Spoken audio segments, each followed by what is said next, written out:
Muito bem. Feita essa rápida revisão dos aspectos fáticos que foram destacados no artigo do professor Rodrigo Carelli, que buscam mostrar que muitas dessas plataformas não se limitam a funcionar como um marketplace, vamos ver aqui agora alguns outros aspectos, principalmente jurídicos, relevantes para a revisão deste tema que estamos tratando nos vídeos. Muito bem. O primeiro aspecto que é importante destacar, que é justamente aquele que leva ao surgimento desse termo uberização, é uma tendência de expansão dessa modalidade de intermediação de serviço para outras áreas de atividade. Como mostramos, temos plataformas que atuam nessa intermediação no âmbito da prestação de serviço de pequenas atividades, como transportes, montagem de móveis, a expansão para atividades outras como a área do design, da programação, do marketing, enfim. Essa expansão dessa maneira de organizar o trabalho através das plataformas tem se expandido para diversos tipos de serviço e essa expansão, principalmente a expansão que não se limita à manutenção apenas de um marketplace, vem sendo designada como uberização. Então, nesse contexto da gig economy, que como explicamos seria essa economia de serviços rápidos, de bicos, a uberização é entendida como a expansão dessa forma de organizar o trabalho através de plataformas na internet para outras atividades também que não essa que estamos focando com mais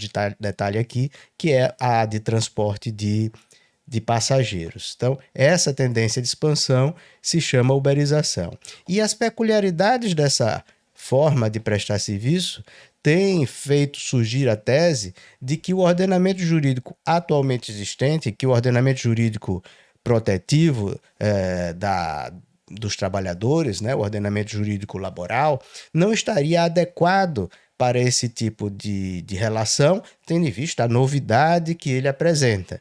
Como vamos ver nesta revisão, já destacamos várias vezes no vídeo, nos vídeos anteriores, mas vamos continuar vendo nessa revisão, talvez essa novidade não seja suficiente para afastar a possibilidade do ordenamento jurídico atual proteger esses trabalhadores. Por quê? Porque alguns elementos básicos que existem lá desde o início da exploração da mão de obra subordinada persistem.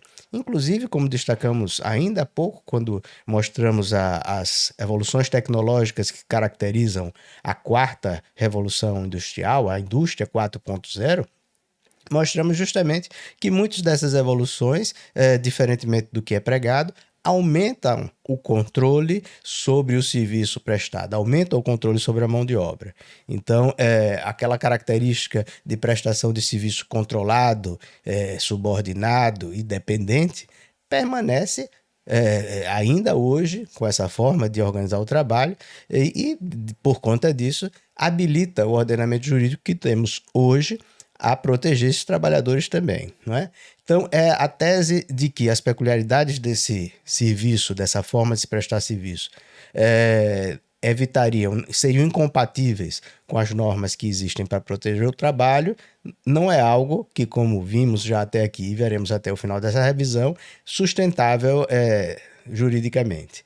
De qualquer forma, vamos ver o que é que essas normas atuais, esse direito protetivo atual, traz sobre o assunto e busca como característica marcante desse tipo de relação jurídica para, a partir daí, considerar que esse grupo de pessoas que trabalham dessa forma merecem uma proteção diferenciada. Como nós sabemos, as várias características da relação emprego, das várias características de uma relação de emprego, de uma prestação de serviço subordinado, aquela que assume maior relevância é justamente a subordinação. Ou seja, vai ser justamente o fato de se tratar de um serviço subordinado, de um serviço em que uma das partes submete à direção da outra parte. Claro, isso tem como justificativa jurídica o fato de que o empregador assume o risco da atividade econômica. Então, se ele assume o risco da atividade econômica, ele cabe também dirigir o trabalho do empregado do seu empreendimento. No entanto, vai ser justamente essa caracterização de que ali se trata de uma prestação de serviço subordinada, o que vai fazer com que starte, vamos dizer assim, a proteção que esse conjunto normativo traz. Então, a subordinação é relevantíssima e a subordinação é o que caracteriza justamente esse tipo de prestação de serviço. A natureza da prestação de serviço do empregado que coloca a simples disposição do empregador para utilizá-lo, melhor dizendo, a força de trabalho do empregado, a prestação de serviço do empregado, que é colocada à disposição do empregador, que cabe dirigi-la e utilizá-la, né? Então, como sabemos, a subordinação, ela é classificada pela doutrina em 2 graus, né? O grau absoluto, que é justamente a subordinação que vem a caracterizar o tipo de trabalho subordinado, que é a subordinação naquele contexto em que o empregador diz não só o que fazer, mas diz o como fazer. Então, o como fazer é justamente a diferença específica que vai diferenciar a subordinação em grau absoluto, que é característica da prestação de serviço subordinado e, como consequência, característica da relação de emprego, da subordinação chamada em grau relativo, que pode existir até às vezes com um profissional autônomo. Seria a subordinação em que quem toma o serviço pode chegar até a dizer o que fazer, mas não avança no como fazer. E vai ser justamente esse avançar no como fazer que vai caracterizar a subordinação em grau absoluto, que é o ponto, a marcação específica de uma relação jurídica que demanda a proteção das normas trabalhistas. A relevância da subordinação na caracterização desse tipo de relação jurídica e na caracterização justamente de uma forma de prestar serviço que demanda uma proteção especial é tão central e relevante no âmbito do direito do trabalho que a doutrina avança também para usar uma outra característica, que é inclusive a característica principal, ou pelo menos a denominação principal dessa característica em outros ordenamentos jurídicos, como o ordenamento jurídico espanhol, por exemplo, que é a questão de, além de subordinado essa prestação de trabalho, além de subordinada essa prestação de serviço, ela é também uma prestação de serviço que se dá sob dependência. Ou seja, o empregado, além de ser um empregado subordinado, é um empregado dependente do tomador de serviço, né? Dependente em que sentido? Dependente não só do ponto de vista tecnológico e estrutural, ou seja,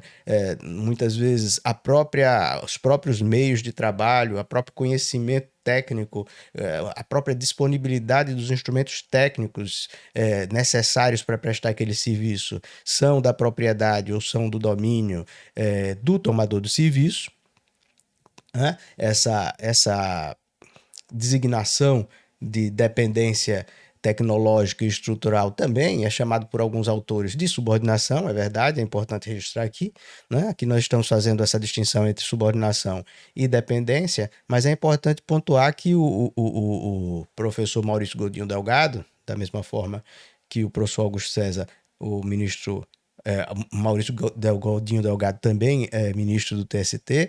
Então, o professor Godinho Delgado usa essa terminologia de subordinação estrutural para fazer referência a isso que chamamos aqui de dependência estrutural, né? E Godinho Delgado diz que a subordinação estrutural é a que se manifesta pela inserção do trabalhador na dinâmica do tomador de serviço, independentemente de receber ou não suas ordens diretas. Veja que interessante, ele chama de subordinação, mas mostra que na subordinação estrutural não demanda ordens diretas, né?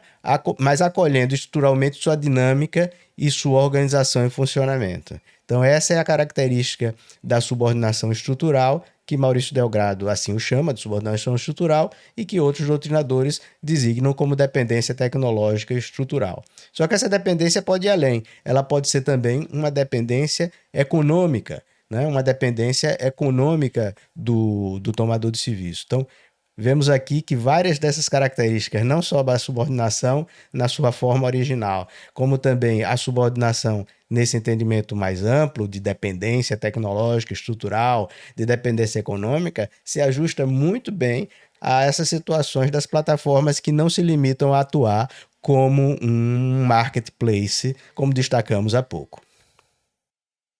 Muito bem, essa rápida recapitulação desses conceitos legais de subordinação e dependência é suficiente essa recapitulação para afastar, para serem afastados diversos mitos sobre os quais se baseiam as empresas de intermediação de serviço via plataforma, para buscar ali caracterizar que se trataria de um trabalhador autônomo, de um trabalhador independente, né? Vamos ver quais seriam esses mitos que servem de fundamento para as teses das empresas que intermediam serviço via plataforma digital para afastar uma eventual relação de emprego, né? Uh, Bom, o primeiro mito a ser afastado é o mito do horário flexível, né? Se prega muito que o que caracteriza, sem dúvida, que aqueles trabalhadores seriam trabalhadores independentes, autônomos, é que eles teriam horário flexível, teriam opção de escolher qual horário trabalhar. Ora, como nós sabemos, contratos de trabalho em que há estipulação de horários flexíveis para prestação de serviço pelo trabalhador datam desde antes da CLT. Desde antes da CLT já havia contratos de trabalho que previam contratos horários flexíveis e sem que isso afastasse a relação de emprego. Além do que, do conceito legal de empregado, o conceito legal de empregado não exige a vinculação a horários rígidos. Se pode ter horários flexíveis e, indubitavelmente, se tem uma relação de emprego. Então, isso é o primeiro mito a ser afastado. Aqui, horários flexíveis implicaria trabalhadores que tivessem horários flexíveis seriam necessariamente trabalhadores autônomos ou trabalhadores independentes. Outro mito que precisa ser afastado é o da possibilidade de negar trabalho como algo que caracterizaria uma relação autônoma, a priori. Sozinho, bastaria isso para se caracterizar uma relação autônoma. Bom, primeiro que essa possibilidade de negar trabalho nesse contexto das plataformas é apenas em tese, porque se o trabalhador começar a negar muito trabalho, começar, por exemplo, no caso desses trabalhadores que transportam passageiros, a cancelar viagens, ele pode ser até desativado. Então, pode, mas se ele começar a usar, ele pode ser até desativado e desligado da plataforma. Mas mesmo assim, vamos imaginar que houvesse mesmo amplamente essa possibilidade de negar trabalho sem nenhuma retaliação, sem nenhuma consequência ruim para o trabalhador. O trabalho intermitente, típico, no trabalhador intermitente típico, né? O trabalho intermitente regular, trazido agora pela alteração da legislação trabalhista de 2017, prevê e deixa bastante claro que ali não se caracteriza nenhuma insubordinação a possibilidade do trabalhador intermitente negar trabalho. Então não vai ser negar trabalho que vai caracterizar aquele trabalhador como sendo autônomo ou independente, né? Então, o trabalhador intermitente típico, trabalhador por demanda, por expressa previsão legal, pode recusar chamadas de trabalho, mantendo a condição de empregado. A mesma coisa acontece com o trabalhador avulso, né? O trabalhador avulso, que apesar de não ser empregado, a ele se aplica toda a legislação trabalhista, né? O trabalhador avulso é aquele que trabalha prioritariamente nos portos. Ele também pode recusar trabalho e nem por isso ali se tem um trabalhador autônomo. Pode não se ter um empregado, mas não se tem um trabalhador autônomo, no caso dos avulsos. Outro mito a ser afastado com base nessa normativa que recapitulamos há pouco. A questão da a possibilidade de se trabalhar para outras empresas, ou seja, a não exclusividade. Também do contrato de emprego não existe, o contrato de emprego não exige exclusividade. Não há problema nenhum que um empregado, não há impedimento nenhum que um trabalhador empregado típico trabalhe para mais de uma empresa, desde que não seja no mesmo horário e que não haja nenhuma incompatibilidade, ele pode tranquilamente trabalhar para duas empresas e não vai deixar por isso de ser empregado. No entanto, existem outros mitos, ou seja, existem outras falsas ideias que precisam ser afastadas também e que são facilmente afastadas bastando se analisar o que é que já existe hoje de normas jurídicas que regulamentam as relações de trabalho. Outro mito que gostaríamos de destacar aqui nessa recapitulação que precisa ser afastada é aquele de que o fato de não existir um local fixo para prestação de serviço caracterizaria tratar-se de um empregado autônomo, de um trabalhador autônomo independente, né? O trabalho em domicílio, a distância, nunca descaracterizou um vínculo de emprego. Inclusive, é expressamente previsto em lei. E muito embora nesse trabalho em domicílio não haja fixação de horário. Então, aqui se afastam dois mitos ao mesmo tempo. A de que a ausência de local fixo caracterizaria automaticamente o trabalhador como autônomo e que a flexibilização de horário o caracterizaria como trabalhador autônomo. Nenhuma coisa, nem outra. O último destaque que gostaríamos de destacar, o último aspecto que gostaríamos de destacar aqui nesse afastamento de ideias equivocadas é justamente aqui o pagamento por produção também caracterizaria se tratar ali de um trabalhador autônomo ou de um trabalhador independente. Negativo, mais uma vez. Né? Aquele que ofere ganhos a partir do que produz não é necessariamente um trabalhador autônomo ou independente. O trabalhador por produção, seja aquele que seja um cortador de cana, de açúcar, um operário fabril ou um vendedor, ofere o que realiza como trabalho. Ou seja, se ele for pago por peça, for pago por produção, ele vai trabalhar, vai produzir, vai receber proporcional ao que produziu. E nem por isso vai deixar de ser empregado, porque são outras características que simultaneamente surgem dessa prestação de serviço que o vai caracterizar como um trabalhador subordinado, como um trabalhador dependente, fazendo jus aí à proteção normativa, né? Então esses eram os mitos que nós gostaríamos de afastar e que os afastamos com base justamente na aplicação do que já existe hoje de norma jurídica sobre o assunto.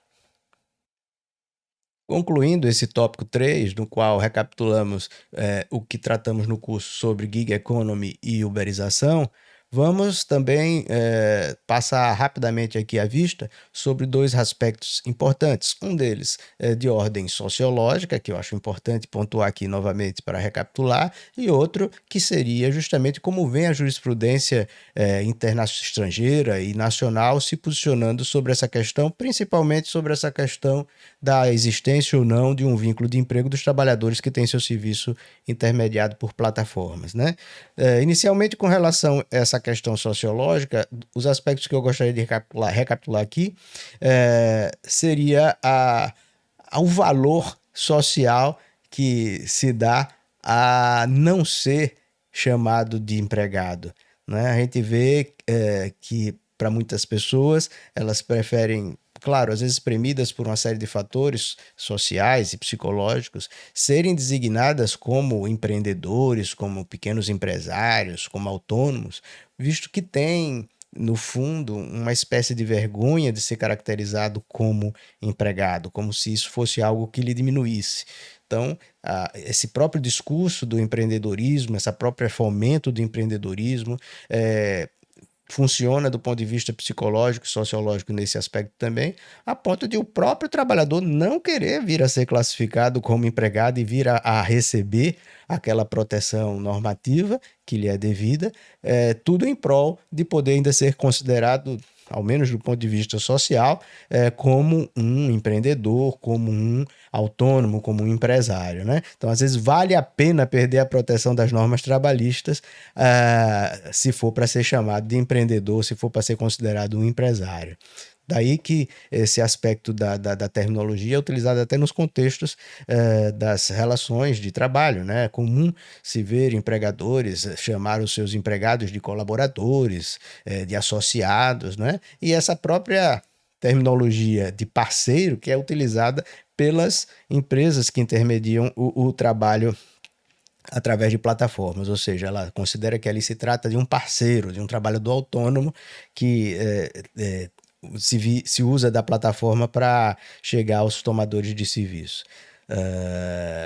Outro aspecto, como eu já destaquei, que está aqui no esquema, que é esse forte fomento ao empreendedorismo. Efetivamente, determinadas pessoas, depois de se envolverem nessa questão de fomento do empreendedorismo, iniciam pequenos negócios, não há dúvida, mas o que se vê muitas vezes é apenas ex-trabalhadores subordinados que continuam ainda prestando serviço completamente dependente, seja do ponto de vista tecnológico, seja do ponto de vista econômico, ao seu antigo tomador de serviço.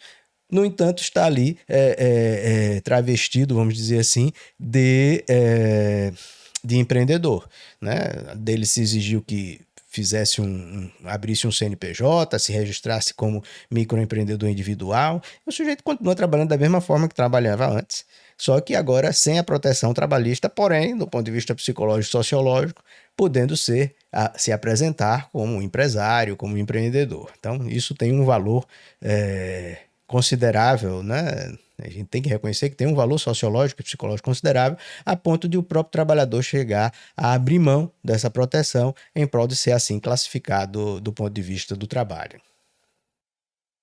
Muito bem, concluindo essa recapitulação, essa revisão do tópico 3, que tratou de gig economy e uberização. Vamos dar um destaque aqui a como vem se posicionando os órgãos de justiça, como se vem posicionando a jurisprudência internacional e nacional sobre esse tema, principalmente no que diz respeito ao reconhecimento da relação de emprego dos trabalhadores que têm sua atividade intermediada por plataformas, com mais destaque para os motoristas de aplicativo, né? Então, a jurisprudência internacional vem se encaminhando na Europa para o reconhecimento da relação de emprego, né? Como destaque, temos aqui a decisão do Tribunal de Justiça da Comunidade Europeia, que, julgando um caso do Uber ocorrido na Espanha, reconheceu a relação de emprego. Além desse, temos o famoso caso que tramitou na Justiça do Trabalho britânica e que já chegou inclusive ao Supremo Tribunal do Reino Unido, e lá foi confirmado o reconhecimento da relação de emprego, em que se caracterizou como relação de trabalho subordinado e, por conta disso, merecedor da proteção que a norma do Reino Unido traz para esse tipo de trabalho. Motoristas também, 2 motoristas do Uber que pleitearam esse reconhecimento. Já no Brasil, a jurisprudência do TST, a jurisprudência trabalhista, pelo menos ao nível do TST, ainda está por ser pacificada. Ainda não temos, na data da gravação dessa revisão, nenhuma decisão da SDI, tampouco do Pleno. No caso, acabaria sendo uma decisão da SDI por conta da competência sobre a matéria, mas temos aqui algumas decisões de turma. Então, se por um lado temos a 4ª turma do TST, nesses casos de motorista do Uber, não reconhecendo a relação de emprego, como aconteceu, por exemplo, neste processo da relatoria do ministro Alexandre Luiz Ramos, na 4ª turma, o processo 20614, dígito 50/2025, 040014, julgado agora em fevereiro de 2023, não houve o reconhecimento do vínculo de emprego do motorista do Uber. Por outro lado, temos este importante julgado da 8ª turma, da relatoria do ministro Alexandre de Souza Agra Belmonte, no processo 10.0853, dígito 94, 2019, 5010067, julgado no final de 2022, onde a 8ª turma do TST, por outro lado, reconhece, também numa situação de motorista do Uber, reconhece a existência de uma relação de trabalho subordinado e que, por conta disso, passível da proteção das normas de direito do trabalho. Muito bem, esta foi uma rápida revisão dos 3 primeiros tópicos que tratamos num curso de especialização Lato Sensu, no qual falamos sobre a temática das novas tecnologias e relação de trabalho. Neste curso, ainda houve um outro tópico no qual tratamos da gestão por algoritmo. No entanto, como já temos no canal um vídeo específico sobre as decisões e a gestão baseada em algoritmo, remetemos a quem tiver interesse para este vídeo específico do canal, um vídeo que já tínhamos no canal, onde, de certa forma, revisamos e repassamos esses aspectos que tratamos também no curso de especialização, neste 4º tópico do módulo sobre novas tecnologias e relações de trabalho. Temos esperança dessa revisão ter sido útil não só para quem fez o curso, como também para outras pessoas que tiveram a disposição de assistir a esses vídeos e se inteirar um pouco sobre esses aspectos que versam sobre as novas tecnologias e as relações de trabalho. Nos encontramos em outra oportunidade.